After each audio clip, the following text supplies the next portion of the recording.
સુરતી ઊંધિયું કે કાઠિયાવાડી ઊંધિયું, તમે જે પણ સ્વાદનું ઊંધિયું બનાવો, જો ઊંધિયું અડધા સમયમાં બની જાય તો આજના વિડીયોમાં હું કંઈક એવું જ બતાવવાની છું જેથી સુરતી કે કાઠિયાવાડી ઊંધિયું બનાવો ને તેનાથી અડધા સમયમાં બની જાય.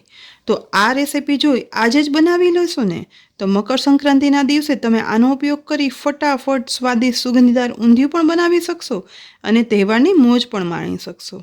અને હા, આ વિડીયો જોતાં જોતાં કોમેન્ટ બોક્સમાં લખી એ પણ કહેજો કે તમને સુરતી ઊંધિયું ભાવે કે પછી કાઠિયાવાડી ઊંધિયું. ઇન્સ્ટન્ટ ઊંધિયાની આ ગ્રેવી બનાવવા માટે બધી સામગ્રીનું માપ ટેબલ સ્પૂન પ્રમાણે લીધું છે.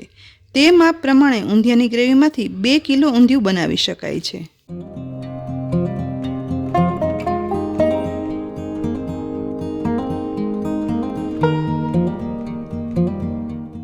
બનાવવાની શરૂઆત ગેસની લો ફ્લેમ પર એક પેનમાં 3 ટેબલસ્પૂન સફેદ તલ ઉમેરી દઈશું. હવે આ તલમાંથી સહેજ એવી કચાશ દૂર થાય ને એટલું, એટલે કે માત્ર 20થી 25 સેકન્ડ શેકવાના છે, કારણ કે અહીં આપણે ગ્રેવી છે ને તે 1 વીક સુધી સાચવી શકાય ને તેવી બનાવી છે. બસ તુરંત જ તલ શેકાવાની સુગંધ આવવાની શરૂઆત થાય ને એટલે પેનને ગેસ પરથી નીચે ઉતારી મિક્સરના ચટણીના જારમાં તલ ઉમેરી દઈશું. જારમાં તલ ઠંડા થાય છે ને તો તે જ દરમિયાન એ જ પેનને ગેસની લો ફ્લેમ પર રાખી છે. અહીં મેં 3 ટીસ્પૂન જેટલા શિંગદાણા લીધા છે, પણ હા, કાઠિયાવાડી ઊંધિયામાં શિંગદાણા વપરાય છે, માટે કાઠિયાવાડી ઊંધિયું બનાવવું હોય ને તો શિંગદાણા શેકી લેવાના, પણ સુરતી ઊંધિયાની ગ્રેવી બનાવવામાં શિંગદાણા નથી વપરાતા, માટે અત્યારે શિંગદાણા નહીં ઉમેરીએ. હવે એ જ પેનમાં 5 ટેબલસ્પૂન જેટલું કોપરાનું ઝીણું ખમણ ઉમેરી દઈશું. મિક્સ કરતા જઈ આ કોપરાના ખમણને માત્ર 10થી 15 સેકન્ડ શેકવાનું છે. કાઠિયાવાડી ઊંધિયું કે પછી સુરતી ઊંધિયું બંનેમાં કોપરાનું ખમણ ઉમેરાય છે. અહીં આપણે ગ્રેવી સ્ટોર કરવાના છીએ ને માટે લીલા કોપરાના બદલે સૂકા કોપરાનું ખમણ વાપરવાનું છે. કોપરાના ખમણનો કલર ચેન્જ ન થાય ને તે ધ્યાન રાખતા સહેજ એવું શેકી કોપરાના ખમણની પેનને ગેસ પરથી નીચે ઉતારી શેકેલા તળ સાથે મિક્સરના જારમાં ઉમેરી દઈશું. સહેજ એવું ઠંડુ થાય ને એટલે જારનું ઢાંકણ ઢાંકી બંનેને પીસી લેવાના છે. પીસ્યા પછી અહીં જુઓ, કોપરું અને તલ ક્રશ થઈ પાવડર બની ગયા છે. તો આ સમયે આ પાવડરમાં 5થી 6 તીખી લીલી મરચી ડીટિયા કાઢી અને ઉમેરશું. સાથે 3થી 4 મીડિયમ તીખા લીલા મરચાં, 1 ઇંચ આદુના ટુકડા, 10થી 12 સૂકા લસણની કળીઓ અને 8થી 10 કળી લીલું લસણ ઉમેરશું. ઊંધિયું કોઈ પણ બનાવો, પણ અત્યારે મળતા લીલા લસણના સ્વાદ અને સુગંધનું એક ખાસ મહત્ત્વ ઊંધિયામાં હોય જ છે, જેથી પસંદગી પ્રમાણે વધારે કે ઓછું ઉમેરવાનું. તેની સાથે 50 ગ્રામ જેટલી કોથમીર લીલી કૂણી દાંડી સાથે ઉમેરી દેવાની છે. સાથે અડધા લીંબુનો રસ પણ નીચોવી લઈશું. આજે મારે મોટું લીંબુ હતું માટે મેં અડધા લીંબુનો રસ ઉમેર્યો છે, પણ જો નાનું લીંબુ હોય ને તો આખા લીંબુનો રસ ઉમેરી દેવાનો. હવે જારનું ઢાંકણ ઢાંકી બધું પીસી લેવાનું છે. પીસવામાં જરૂર પડે ને તો થોડું એવું પાણી ઉમેરવાનું. બધી સામગ્રી વધુ હોવાથી નાના જારમાં પીસવામાં તકલીફ પડતી હોવાથી મેં બધું મોટા જારમાં ટ્રાન્સફર કરી અને પીસી લીધું છે. પીસ્યા પછી જુઓ, અહીં બધું ક્રશ થઈ ગ્રીન પેસ્ટ બની અને તૈયાર છે.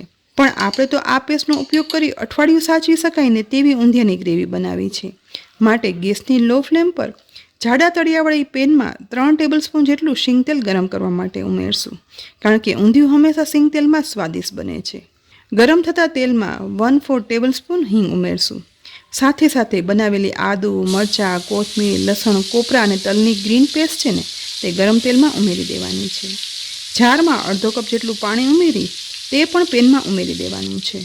હવે ધીમા ગેસ પર ગરમ થતા તેલમાં આ ગ્રીન પેસ્ટને પેનમાં નીચે સુધી ચલાવતા જઈ અને સાતળવાની છે, જેથી પેસ્ટ છે ને તે પેનમાં ચીપકે પણ નહીં, અને આ રીતે સતરાતા લગભગ 1 મિનિટ સુધી મિક્સ કરવાની છે.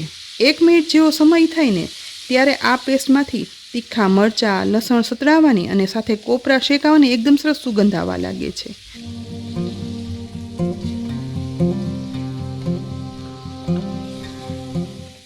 બસ બધી સુગંધ આવવાની શરૂઆત થાય ને એટલે હવે આપણે મસાલો પણ કરી લઈએ. તો તેના માટે 2 ટેબલસ્પૂન જેટલો ધાણા જીરું પાવડર ઉમેરશું. ઊંધિયાના મસાલામાં ધાણા જીરું પાવડર હંમેશા વધારે પ્રમાણમાં જ ઉમેરવાનું. સાથે 1/4 ટેબલસ્પૂન હળદર પાવડર, 1 ટેબલસ્પૂન લાલ મરચું પાવડર ઉમેરશું. આજે આપણે ઊંધિયાની આ ગ્રેવી બનાવવા માટે સ્પેશિયલ ઊંધિયાનો મસાલો નહીં વાપરીએ, પણ તેના બદલે આપણા ઘરમાં જે પણ બ્રાન્ડનો દાળ શાકનો ગરમ મસાલો વાપરતા હોય ને ટોટલ 1 ટેબલસ્પૂન જેટલો ગરમ મસાલા પાવડર ઉમેરશું. સાથે 2 ટેબલસ્પૂન ખાંડ ઉમેરશું અને બધું ગેસની લો ફ્લેમ પર ગ્રીન ગ્રેવીમાં મિક્સ કરશું. આજે આપણે આ ગ્રેવીમાં ઊંધિયાનો મસાલો નથી ઉમેર્યો, છતાં પણ તમારે સ્પેશિયલ ઊંધિયાના મસાલો વાપરવો હોય ને તો ઊંધિયાનો મસાલો ઘરમાં જ બનાવવાનો વિડીયો મેં અમારી ચેનલ પર મૂકેલો જ છે. તેની લિંક પણ ડિસ્ક્રિપ્શન બોક્સમાં આપી છે, તો એ મસાલાની રીત જરૂરથી જોઈ લેજો. પણ જો ઊંધિયાનો મસાલો નહીં વાપરો અને આ સાદો દાળ શાકનો ગરમ મસાલો વાપરશો ને તો પણ ઊંધિયું એટલું જ ટેસ્ટી બનશે. મસાલો ગ્રીન પેસ્ટમાં ઉમેર્યા પછી લગભગ 1 મિનિટ સુધી મિક્સ કરી અને સાતળ્યા પછી અહીં જુઓ, મસાલાના કારણે ગ્રીન ગ્રેવીનો કલર ચેન્જ થઈ થોડો એવો ડાર્ક થયો છે. પણ આ ગ્રેવીમાં મસાલા સતળવાની સુગંધ આવવા લાગી ને એટલે હવે છેલ્લે આ સમયે ગ્રેવીમાં 1.5 ટીસ્પૂન જેટલું મીઠું અને અડધા લીંબુનો રસ નીચોવી દેવાનો છે. ફરી એક વખત બધું ગ્રેવીમાં મિક્સ કરશું. અહીં આપણે બધી સામગ્રી ટેબલ સ્પૂન પ્રમાણે લીધી છે, પણ મીઠું છે ને તે ટીસ્પૂન પ્રમાણે ઉમેરવાનું છે. બધું સતળાયા પછી ઉપરથી મીઠું અને લીંબુ ઉમેરવાથી આ સતળાયેલા ગ્રેવીનો ગ્રીન કલર છે ને તે 1 અઠવાડિયા સુધી આવો જ જળવાઈ રહેશે અને ગ્રેવી કાળી પણ નહીં પડે. બસ ઊંધિયા માટેની ગ્રેવી બની અને તૈયાર છે. આટલી ગ્રેવીમાંથી 2 કિલો ઊંધિયું સરળતાથી બનાવી શકાય છે. હવે ગેસ બંધ કરી ગ્રેવીની પેનને નીચે ઉતારી લઈશું અને ગ્રેવી સાવ ઠંડી થવા દેવાની છે.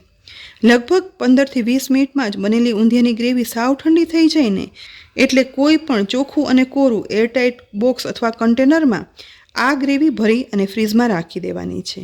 અને પછી જ્યારે પણ ઊંધિયું બનાવવું હોય ને ત્યારે માત્ર શાકભાજી સમારી અને પછી બનાવેલી આ ગ્રેવીમાં શાકભાજી મેરિનેટ કરી કુકરમાં ઊંધિયું બનાવો કે પછી છૂટું વઘારી ઊંધિયું બનાવો, ગમે તે રીતે બનાવી શકાય છે. અને હા, આ ગ્રેવીનો ઉપયોગ કરી કાઠિયાવાડી ઊંધિયું બનાવવું હોય ને તો ઉપરથી લાલ મરચું પાવડર ઉમેરી તેલમાં વઘારી દેવાનું, તો લાલ ચટક કાઠિયાવાડી સ્વાદિષ્ટ ઊંધિયું બની અને તૈયાર થશે. અને સુરતી ઊંધિયું બનાવવું હોય ને તો ફક્ત આ ગ્રેવી અને સમારેલા શાક તેલમાં વઘારી દો ને એટલે સ્વાદિષ્ટ સુરતી લીલું ઊંધિયું બની અને તૈયાર થઈ જશે. બનાવેલી ઊંધિયાની આ ગ્રેવી એરટાઇટ કન્ટેનરમાં ભરાઈ જાય ને એટલે ઢાંકણ ઢાંકી ફ્રીઝમાં રાખી દેશો ને તો 1 વીક સુધી એ સ્વાદ અને સુગંધ જળવાઈ રહેશે. અને ફક્ત ઊંધિયામાં જ નહીં પણ ભરેલા કોઈ પણ શાકમાં પણ આ ગ્રેવી ઉપયોગમાં લઈ શકાય છે.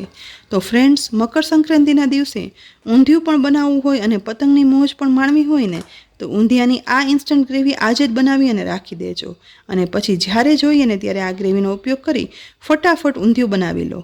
આ રેસીપી ખૂબ જ ઉપયોગી છે, તો તમે તમારા સગા, સંબંધી, ફ્રેન્ડ બધામાં જરૂરથી શેર કરજો. સાથે જ અમારા આ વિડીયોની લિંક તમારા મોબાઈલ પર મેળવવા માંગતા હોય ને તો ટેલિગ્રામમાં કિચન સિરીઝ ગ્રુપને જરૂરથી જોઈન કરી લેજો. આ સાથે જ આ રેસીપી તમને કેવી ઉપયોગી લાગી કોમેન્ટ બોક્સમાં લખી અને જરૂરથી કહેજો. સાથે જ અમારી યુટ્યુબ ચેનલને સબસ્ક્રાઈબ કરી અને અમારા ફેસબુક પેજને લાઇક કરી અને ફોલો કરજો, જેથી આવી અનેક ઉપયોગી રેસીપીના અપડેટ્સ તમને તુરંત જ મળે. ફરી મળશું ઉપયોગી રેસીપી સાથે. ત્યાં સુધી આવજો.